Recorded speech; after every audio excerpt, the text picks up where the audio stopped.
ఈనాటి లోతైన విశ్లేషణకు స్వాగతం. ఈరోజు తేదీ మార్చి 1, 2026. ప్రస్తుతం ప్రపంచం మొత్తం ఊపిరి బిగబట్టి చూస్తున్న ఒక అత్యంత ఉద్రిక్తమైన అంశాన్ని మనం ఈరోజు డీప్ డైవ్ చేయబోతున్నాం. అవును, చాలా సంక్లిష్టమైన సమయమిది. ఖచ్చితంగా. ఇజ్రాయెల్, అమెరికా ఒకవైపు, అలాగే ఇరాన్ మరోవైపు. ఈ దేశాల మధ్య ముదిరిన భీకర దాడుల పరంపర గురించి నివేదికలొస్తున్నాయి. దీనిపైనే మన చర్చ. అంటే ఈ దాడులు కేవలం ఆ ప్రాంతానికే పరిమితమయ్యేలా లేవు కదా? ఎగ్జాక్ట్లీ. అయితే ముందుగా ఒక విషయం స్పష్టం చేయాలి. ఈ విశ్లేషణ కోసం మనం ఆధారపడిన మూలాలు ప్రధానంగా తాజా యూట్యూబ్ రిపోర్ట్లు, వార్తా కథనాలు. ఇందులో ఎలాంటి వామపక్ష లేదా మితవాద రాజకీయ పక్షపాతాలకు తావులేదు. కేవలం వాస్తవాలను మాత్రమే చర్చిస్తాం. అవును. ఆ మూలాల్లో ఉన్న వాదనలను నిష్పాక్షికంగా ఉన్నది ఉన్నట్లుగా విశ్లేషించడం మాత్రమే మన ఉద్దేశం. ఖచ్చితంగా. ఎందుకంటే ఈ పరిణామాలను గమనిస్తే ఇది కేవలం 2-3 దేశాల మధ్య జరుగుతున్న సైనిక ఆపరేషన్ మాత్రమే కాదు. అంటే దీని ప్రభావం ఇంకా పెద్దదంటారా? అవునండి. బేసిక్గా ఈ దాడుల వెనుక ఉన్న భౌగోళిక రాజకీయాలు అంటే జియోపాలిటిక్స్, అలాగే రాబోయే ఆర్థిక ప్రకంపనలను మనం కనెక్టింగ్ ద డాట్స్ పద్ధతిలో చూడాలి. అప్పుడే అసలు చిత్రం అర్థమవుతుంది.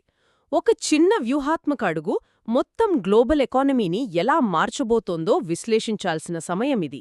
నిజమే. ముందుగా ఆశ్చర్యకరమైన దాడుల వివరాలను చూద్దాం. ఫిబ్రవరి 28న ఇజ్రాయెల్ ఆపరేషన్ లయన్స్ రోర్ అంటే సింహగర్జన పేరుతో ఒక దాడి చేసింది. దానికి తోడు అమెరికా ఆపరేషన్ ఎపిక్ ఫ్యూరీ కూడా. కరెక్ట్. ఇవి ఉమ్మడిగా జరిగిన దాడులు. అయితే ఇక్కడ ఆశ్చర్యమేంటంటే సాధారణంగా ఇలాంటివి అర్ధరాత్రు జరుగుతాయి కదా, కాని సరిగ్గా ఉదయం 5:15 టెహరాన్లోని అత్యంత కట్టుదిట్టమైన ఒక కాంప్లెక్స్పై దాడి జరిగింది. అది కూడా ఆ బంకర్ బస్టర్ క్షిపణులతో. అవును, బంకర్ బస్టర్స్. నేలడుకునున్న బలమైన కాంక్రీట్ నిర్మాణాలను సైతం ఛేదించి లోపలికి వెళ్లాక పేలగలిగే సాంకేతికత వీటి సొంతం. ఈ దాడుల తర్వాత అమెరికా మాజీ అధ్యక్షుడు డొనాల్డ్ ట్రంప్, ఇజ్రాయెల్ ప్రధాని నెతన్యాహూ చేసిన ప్రకటనలు చాలా సంచలనంగా మారాయి. ఆ ట్వీట్ గురించి చెబుతున్నారా? అవును. Iran supreme leader Ali Khamenei మరణించాడని ట్రంప్ ట్వీట్ చేశారు. ఆ శిథిలాలలో ఆయన ఉంగరం లభించిందని కూడా ఒక వాదన ఉంది. దాంతోపాటే ఇరాన్ రక్షణ మంత్రి అజీజ్, అలాగే కమాండర్ జనరల్ మొహమ్మద్ పాక్పూర్తో సహా దాదాపు 40 మంది అగ్రశ్రేణి నాయకులు మరణించారని చెప్తున్నారు. కానీ ఇక్కడ మనం విశ్లేషించాల్సిన ఒక పెద్ద సందేహం ఉంది. చెప్పండి. ఇరాన్ విదేశాంగ మంత్రి ఈ వార్తలను పూర్తిగా ఖండించారు. ఖమేనీ ఇంకా బతికే ఉన్నారని, ఆయనే సురక్షిత ప్రాంతం నుంచి కమాండ్ చేస్తున్నారని చెబుతున్నారు. కాని ఇక్కడే ఒక లాజిక్ మిస్ అవుతోంది. అదేంటి? ఆ దాడుల తర్వాత ఇరాన్ ప్రజలను ఉద్దేశించి ఖమేనీ చెయ్యాల్సిన ఒక కీలకమైన ప్రసంగం చివరి నిమిషంలో రద్దయింది. ఎందుకు? పైగా ఆ 40 మంది అగ్రనాయకులు ఖచ్చితంగా ఉదయం 5:15కే సమావేశం అవుతున్నారన్న సమాచారం శత్రువులకు ఎలా తెలిసింది? అంటే లోపన్నించే లీకైందంటారా?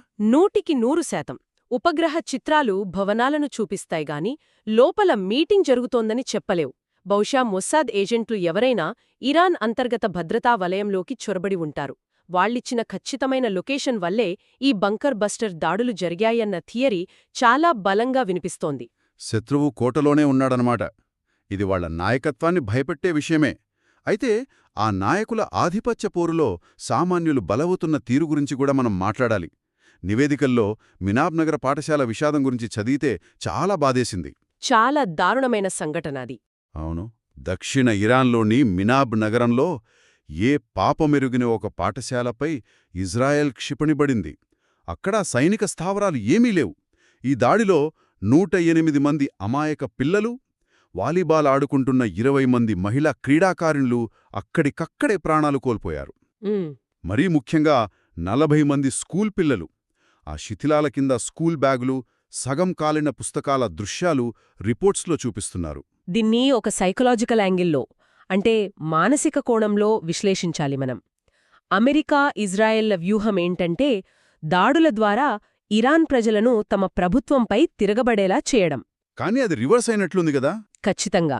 ఇలాంటి అమాయక పసిపిల్లల ప్రాణాలు పోయినప్పుడు ప్రజల్లో తమ ప్రభుత్వంపై ఉన్న కోపం పక్కకుపోతుంది. ఆ పిల్లల మరణాలు అంతులేని సానుభూతిని రగిల్చాయి. ఇప్పుడు విదేశీ దాడులకు వ్యతిరేకంగా ఇరాన్ ప్రజలందరూ ఏకమయ్యే ప్రమాదం ఇజ్రాయెల్కు పొంచియుంది. పౌరుల ప్రాణాలు పోయినప్పుడు ప్రతీకారం సహజం. ఇరాన్ కూడా వెనక్కి తగ్గలేదు, కౌంటర్ అటాక్కి దిగింది. ఆపరేషన్ ఫతే ఖైబర్ పేరుతో రెవల్యూషనరీ గార్డ్స్ ఏకంగా 400కి పైగా బ్యాలిస్టిక్ క్షిపణులు, సూసైడ్ డ్రోన్లతో విరుచుకుపడ్డారు. ఇవి నేరుగా వెళ్లి లక్ష్యాన్ని ఢీకొట్టి పేలిపోయే డ్రోన్లు కదా? అవును. ఇరాన్ టార్గెట్ ఇజ్రాయిల్ మాత్రమే కాదు, అమెరికా స్థావరాలున్న గల్ఫ్ దేశాలను కూడా వదల్లేదు. దుబాయ్ ఎయిర్పోర్ట్, బహ్రైన్, ఖతార్లపై దాడులు జరిగాయి. ఏకంగా బుర్జ్ ఖలీఫా పక్కనే క్షిపణులు పడటంతో దుబాయ్ లాంటి లగ్జరీ సిటీలో ప్రజలు ప్రాణభయంతో అండర్గ్రౌండ్ పార్కింగ్స్లో దాక్కున్నారు. సైబర్ దాడుల వల్ల సిటీల్లో పవర్ కట్స్, బ్లాకౌట్స్ కూడా అయ్యాయి. ఇక్కడొక అద్భుతమైన పాయింట్ మనం గమనించాలి. అదే షియా వర్సెస్ సున్నీ కోణం. ఆ కోణం ఎలా పనిచేస్తుంది అంటారా? చూడండి, ఇరాన్ ఒక షియా దేశం. అది అమెరికాకు మద్దతిస్తున్న సున్నీ దేశాలపై, అంటే సౌదీ లేదా యుఏఈ లాంటి వాటిపై దాడులు చేస్తోంది. బయటకి చూస్తే ఇది దేశాల మధ్య యుద్ధం. కాని ఆ సున్నీ దేశాలలోని సాధారణ ప్రజల మనసుల్లో మాత్రం ఇరాన్ పట్ల సానుభూతి ఉంది. గాజా కారణాల వల్ల అంటారా? ఎగ్జాక్ట్లీ. ఇజ్రాయెల్కు వ్యతిరేకంగా ఇరాన్ దాడులు చేస్తుంటే ఆ అరబ్ ప్రజలు లోపలోపల సమర్థిస్తున్నారు. అంటే ప్రభుత్వాలు అమెరికా వైపుంటే ప్రజలు ఇరాన్ వైపున్నారు. ఈ విచిత్ర పరిస్థితి భవిష్యత్తులో ఆయా దేశాల స్థిరత్వాన్ని దెబ్బతీస్తుంది. ఇది చాలా భయంకరమైన పరిస్థితి. అయితే ఈ గల్ఫ్ పరిణామాలు మనకు కూడా చాలా టెన్షన్ తెచ్చిపెడుతున్నాయి. ప్రధానంగా అక్కడ చిక్కుకున్న 90 లక్షల మంది భారతీయుల భద్రత. అవును, చాలా పెద్ద సంఖ్య. ఆకాశంలో క్షిపణులు, సముద్రంలో యుద్ధనౌకలు ఉన్నాయి. ఎయిర్ ఇండియా విమానాలు కూడా రద్దయ్యాయి. ఇప్పుడు భారత ప్రభుత్వం ఆపరేషన్ సింధు ద్వారా వాళ్లందర్నీ వెనక్కి తీసుకురావడానికి ఒక భారీ రెస్క్యూ మిషన్ ప్లాన్ చేస్తోందని రిపోర్ట్స్ చెప్తున్నాయి. స్ట్రెయిట్ ఆఫ్ హోర్మోస్, దీని ఇంపాక్ట్ ఎంతవరకు ఉంటుందంటారు? ప్రపంచానికి ఇది గుండెకాయ లాంటిది. ఇరాన్ గనక ఈ జలసంధిని మూసివేస్తే రోజుకు 2 కోట్ల బ్యారెళ్ల ముడి చమురు సరఫరా ఆగిపోతుంది. దానివల్ల ఆయిల్ ధర బ్యారెల్కు $200 నుంచి $400 పెరిగిపోతుంది. అంటే ద్రవ్యోల్బణం ఆకాశాన్నే అంటుతుందన్నమాట. ఖచ్చితంగా. ముఖ్యంగా మన భారత్ లాంటి దేశాల్లో తీవ్రమైన ఆర్థిక మాంద్యమొస్తుంది. ఇది కేవలం పశ్చిమాసియా యుద్ధం కాదు, గ్లోబల్ ఎకనామిక్ క్రైసిస్. అర్థమవుతుంది. అయితే ఈ యుద్ధం మొదలవ్వడానికి ముందు జరిగిన నాటకం గురించి మూలాల్లో ఒక పాయింట్ ఉంది. డొనాల్డ్ ట్రంప్, నెతన్యాహు ఓమన్ ద్వారా ఇరాన్తో శాంతి ఒప్పందం జరుగుతోందని నమ్మించారు.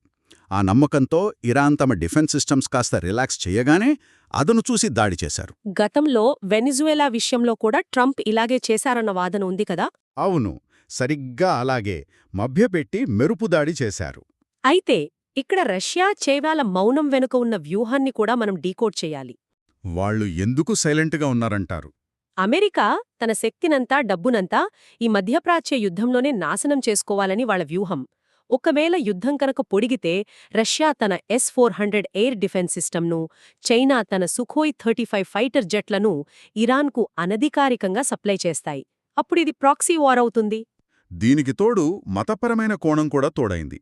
దీన్ని ఒక పవిత్ర యుద్ధంగా భావిస్తున్నారు ఇరాన్లోని కరుడుగట్టిన మతవాదులు. ఇమాం మెహదీ రాకకు ఇది సంకేతమని వాళ్ల నమ్మకం. ఎర్రటి కఫన్లు ధరించిన బాసిజ్ యువకులు ఆత్మాహుతి దళారుగా, అంటే ఫిదాయిన్లుగా మారిపోయి అమెరికా ట్యాంకుల మీదకు దూసుకెళ్లడానికి రెడీ అవుతున్నారని రిపోర్ట్స్ వస్తున్నాయి. ఇక్కడే టెక్నాలజీకి, మత విశ్వాసానికి మధ్య ఉన్న యుద్ధం కనిపిస్తోంది. టెక్నాలజీ భవనాలను కూల్చగలదు, కాని మరణాన్ని జయించాలనుకునే, ఆ మరణమే స్వర్గమని నమ్మే ఈ మత పిచ్చి ముందు ఏ ఆధునిక ఆయుధాలు నిలబడలేవు. ఫిదాయిన్లను ఆపడం అంత ఈజీ కాదు. నిజంగా ఆలోచించాల్సిన విషయమే. మరి ఈ యుద్ధం ముగుస్తుందంటారా? అమెరికా, ఇజ్రాయెల్ మాత్రం 10 రోజుల్లో అంతా అయిపోతుందంటున్నారు. రష్యా ఉక్రెయిన్ యుద్ధం కూడా ఇలాగే కొన్ని రోజుల్లో అయిపోతుంది అనుకున్నారు. కాని ఏళ్లు గడుస్తున్నాయి. ఇది అలాగే సాగే ప్రమాదముంది. కాని ఇక్కడ విశ్లేషణను ముగించే ముందు నేనొక కొత్త కోణాన్ని మన శ్రోతల ముందు ఉంచాలనుకుంటున్నాను. చెప్పండి. ప్రస్తుతం ఇరాన్లో 54% ఇంటర్నెట్ సేవలు నిలిచిపోయాయి. బయటి ప్రపంచానికి లోపల ఏం జరుగుతుందో అసలు తెలియడం లేదు. కాని ఒకసారి ఆలోచించండి, ఈ ఇంటర్నెట్ బ్లాకౌట్ కేవలం సమాచారాన్ని ఆపటానికి మాత్రమే కాకపోతే అంటే ఇంకేదైనా కారణం ఉందంటారా? విదేశీ దాడుల ముసుగులో ఇరాన్ అంతర్గత నాయకత్వంలోనే ఒక రహస్య అధికార పోరాటం, అదేనండి ఒక పవర్ స్ట్రగల్ జరుగుతూ ఉంటే, పాత నాయకత్వాన్ని పక్కనపెట్టి మరింత తీవ్రవాద భావజాలం ఉన్న కొత్త నాయకత్వం ఇరాన్ను పూర్తిగా తమ చేతుల్లోకి తీసుకోవడానికి ఈ చీకటిని వాడుకుంటూ ఉంటే. ఇది చాలా భయంకరమైన ఊహ. అవును, వాళ్లే కనుక కంట్రోల్ తీసుకుంటే రాబోయే రోజులు ఇంకెంత భయంకరంగా ఉండబోతున్నాయో ఊహించడానికే భయంగా ఉంది. ఈ కోణంలో మనం మరింత లోతుగా అన్వేషించాల్సింది. నిజమే. ఆ ఇంటర్నెట్ బ్లాకౌట్ వెనుక ఉన్న అసలు రహస్యం బహుశా ఆ క్షిపణుల కంటే ప్రమాదకరమైనది కావచ్చు. ఈ ఆలోచింపజేసే పాయింట్తో ఈనాటి లోతైన విశ్లేషణను ఇక్కడతో ముగిద్దాం. మళ్ళీ మరో ఆసక్తికరమైన అంశంతో కలుద్దాం.